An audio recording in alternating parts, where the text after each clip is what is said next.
I've got a bit of standing up for you to do, if you don't mind, before I tell you my story. If anyone likes swimming, will you stand up? Stand up if you like swimming. Sorry, you've got sore legs. Excellent. Okay, sit back down again. Okay. Okay, if anybody likes maths, stand up. So if you like maths, stand up. Quite a few. Sit back down again. If anybody's got a dream, if you've got a dream of any kind, stand up.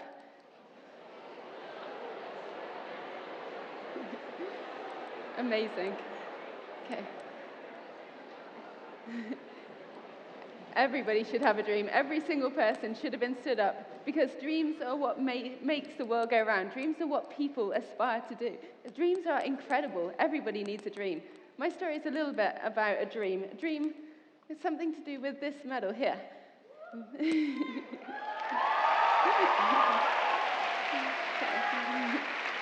Thank you. I was born in Saudi Arabia, and as what the gardener was saying, it's very, very hot over there. It's like a desert. So a way to cool down was to learn how to swim. So I learned to swim when I was very young. I think I've got medals from before I was 5, so 4, 5, 6, 7, 8, 9, 10, 11, etc., etc. And when I was 8 years old, I went to Riyadh, which is the capital of Saudi Arabia, and I went to the Junior Olympics, and I won a gold medal for the 100 meters backstroke. Ironically, I won this for the 100 backstroke too. So that was my dream. I wanted to win an Olympic medal for whatever stroke. That was my absolute dream. I moved back from Saudi Arabia to the UK when I was 10 because of the Gulf War. And I kept on swimming. I swam for Corsham. But I'll tell you what, I moved into a place called Box, which is quite close to Bath. And I kept on telling everyone, okay, I live in Box, in Bath, or in our Bath. Weird. Anyway. So I kept on swimming, and I swam for Corsham ASC, but trained at Bath Uni as well. And everything was going perfectly, and I was at the age of 15 and 16, I was the best in the country. I was doing really well at school, on my way to the Olympic Games, because the Sydney 2000 Olympics were coming up, and so everything was going perfect, absolutely wonderful. I would have made that Olympic team because I was the fastest in the country. I had a British record. Everything was going wonderful. And then I went blind. I couldn't see anything, nothing at all. And then I got my eyesight back, but was paralyzed, so I couldn't move, couldn't see, couldn't move. Everything was going wrong. My Olympic dream had, fallen down. I couldn't do anything. I tried to take my exams or tried to see, and I couldn't read the papers. I had to have people reading me exam papers or reading me my studies. I couldn't do anything that I used to do before. And every time, I had a little dog, and I used to take her for walks, but suddenly I couldn't do any walking. I couldn't see anything. And then when I cleaned my teeth, before, I used to clean my teeth really quite fine, but now I kept on punching myself in the face or, taking out my teeth, by mistake. So my coordination was completely ruined. I was diagnosed with an illness called multiple sclerosis, which means many scars. There are many scars on my brain, and that is a kind of a problem because, many scars are like different journeys or different routes on a road map. And basically, the messages from my brain don't always go down the right route, so they don't always get to where they're going. So it's like I'm a human short circuit. So basically, you switch on the light bulb, and the light doesn't always turn on. So I tried to tell my brain, let's move this right leg. Doesn't always work. It's an absolute pain in the neck, trust. So, yeah. So everything was going wrong. My Olympic dream was destroyed, and I was diagnosed with an incurable illness. Nobody knew the cause or the cure of this illness.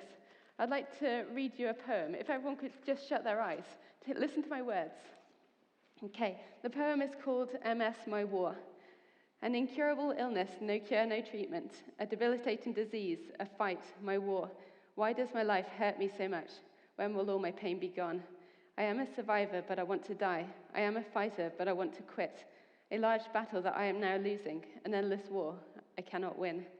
Look in the mirror, see a smile on your face. Look inside, see a life full of pain. MS is invisible, I can disguise my health. MS destroys lives, can't hide from myself. I try to look up, but my life is declining. I stare at the stars, but my life is still sliding. Who's going to help me rid my life of the pain? Who can I rely on to relight my life flame? We are waiting for a life, but will a cure ever be found? My heart has been broken, leaving two halves. The cure, my lifesaver, will rebind my heart.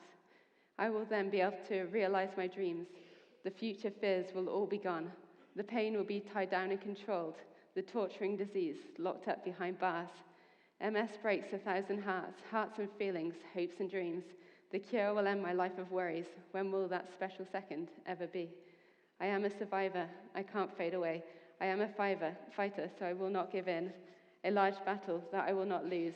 An endless war I have to win. So that is my poem, and I wrote that many, many years ago.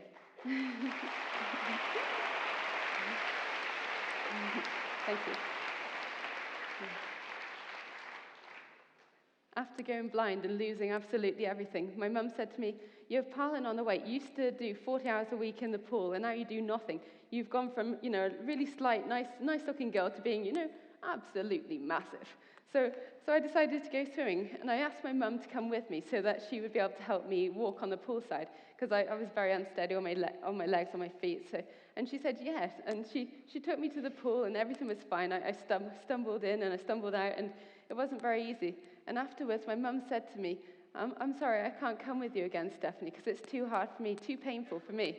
And I realized then that if I wanted to do anything, I had to do it for myself. I had to fight for myself and do everything by myself, like use the strength and courage from other people. But if you want to do it, listen to your heart beating. That heart is beating just for you. Listen to the sound it makes. Listen to it going every single couple of seconds, all the time. That is beating for you. So you can do anything if you just believe it. So keep on fighting, basically. So I realized that I had to do what I wanted. I went to a psychiatrist, and she said, imagine that person that you were has died. Go to a funeral, take her to a funeral, say goodbye to this wonderful person with all these wonderful prospects, to that person who would have made that Olympic teams. Say goodbye and cry for her, grieve for her, and then open up and welcome this new person who has got absolutely nothing, who can't see, can't move, can't do anything, who has got no prospects. Welcome her on. And so that's what I did, and I opened up for this new person, this new little individual. While I was in the pool one day, I met, one of my friends said to me, "Would you be able to teach my friend Adrian how to swim, please? Because he wants to do a triathlon."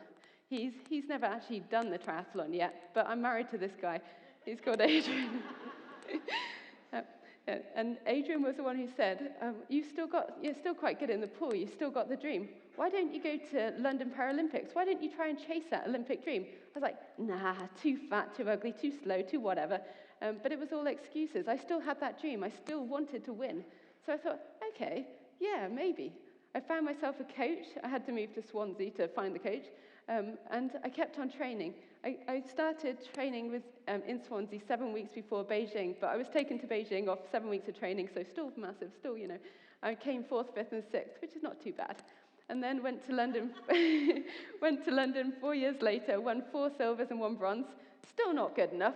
4 years later, went to Rio, won 2 golds, 1 silver, 2 bronze. Dream was realized.